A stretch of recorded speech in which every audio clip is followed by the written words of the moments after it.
Hello my beautiful viewers, welcome back to my channel.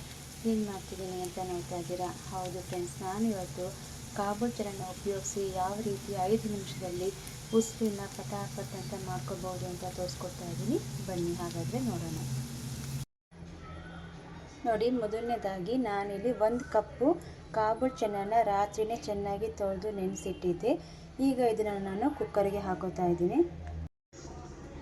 ನೋಡಿ, 1 cup Kabul ಚನ್ನಾಗೆ ಸುಮಾರು 2 cup ಆಗೋಷ್ಟು ನಾನು ಬೇಯೋದಕ್ಕೆ ನೀರನ್ನ ಹಾಕೋತಾ ಇದ್ದೀನಿ. ಈಗ ಇದಕ್ಕೆ ಒಂದು ಸ್ವಲ್ಪ ಅರಿಶಿನ ಮತ್ತು ಒಂದು ಸ್ವಲ್ಪ ಉಪ್ಪನ್ನು ಸೇರಿಸ್ಕೊತಾ ಇದ್ದೀನಿ. ಈಗ ಇದನ್ನು ನಾನು ಬೇಯೋದಕ್ಕೆ ಇಡ್ತೀನಿ. ಸುಮಾರು 2 ರಿಂದ 3 ವಿಷಲ್ ಬಂದರೆ ಸಾಕು ನನಗೆ. ನೋಡಿ, ಮೊದಲನೇದಾಗಿ ಒಂದು ಕಡಾಯಿನ ತಗೊಂಡಿದ್ದೀನಿ. ಈಗ ಇದಕ್ಕೆ ನಾನು ಎಣ್ಣೆನ ಹಾಕೋತಾ ಇದ್ದೀನಿ.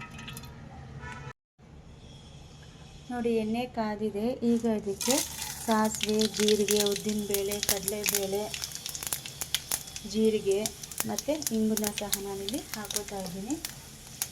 ಸ್ವಲ್ಪ ಎಲ್ಲ ಗೋಲ್ಡನ್ ಬ್ರೌನ್ ಬಂದರೆ ಸಾಕು ನನಗೆ. ನೋಡಿ, ಈಗ ಇದಕ್ಕೆ ಹಸಿಮೆಣಸಿನಕಾಯಿ, ಒಣಮೆಣಸಿನಕಾಯಿ ಮತ್ತು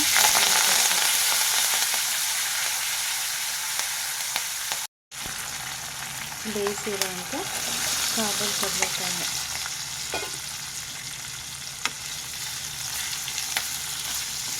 ಎಲ್ಲನೂ ಚೆನ್ನಾಗಿ ಮಿಕ್ಸ್ ಮಾಡ್ಕೊಳ್ಳಿ. ತುಂಬಾ ಈಸಿ ಫ್ರೆಂಡ್ಸ್ ಇದು ಕಾಬೂಲ್ ಚನ್ನ ಉಸುಲಿ ಮಾಡೋದು. ಇದಕ್ಕೆ ಯಾವುದೇ ರೀತಿ ಈರುಳ್ಳಿ, ಬೆಳ್ಳುಳ್ಳಿ, ಶುಂಠಿ ಯಾವುದೂ ನಾನು ಬಳಸಿಲ್ಲ. ನೋಡಿ, ಇಷ್ಟೇ. ಈಗ ಇದಕ್ಕೆ ಫ್ರೆಶ್ ಆಗಿರುವಂಥ ಕಾಯಿ ತುರಿನ ಹಾಕೋತೀನಿ. ಸ್ವಲ್ಪ ಉಪ್ಪು,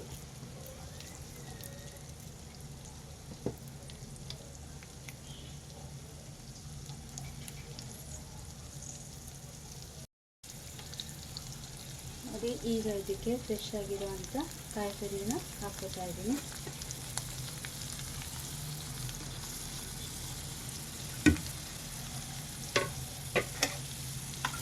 ಎಲ್ಲನೂ ಚೆನ್ನಾಗಿ ಮಿಕ್ಸ್ ಮಾಡಿ.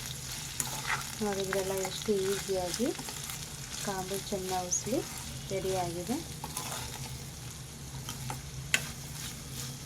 ಇಷ್ಟೇ ಫ್ರೆಂಡ್ಸ್, ವಿತಿನ್ 5 ಮಿನಿಟ್ಸ್ ಸಾಕು ನಿಮಗೆ. ಕಾಬೂಲ್ ಚನ್ನ ಒಂದು ಬೇಯಿದ್ರೆ ಸಾಕು. ಇನ್ನೆಲ್ಲ 5 ನಿಮಿಷದಲ್ಲೇ ನಿಮಗೆ ಉಸುಲಿ ರೆಡಿಯಾಗೋಗುತ್ತೆ. ನೋಡಿದ್ರಲ್ಲ,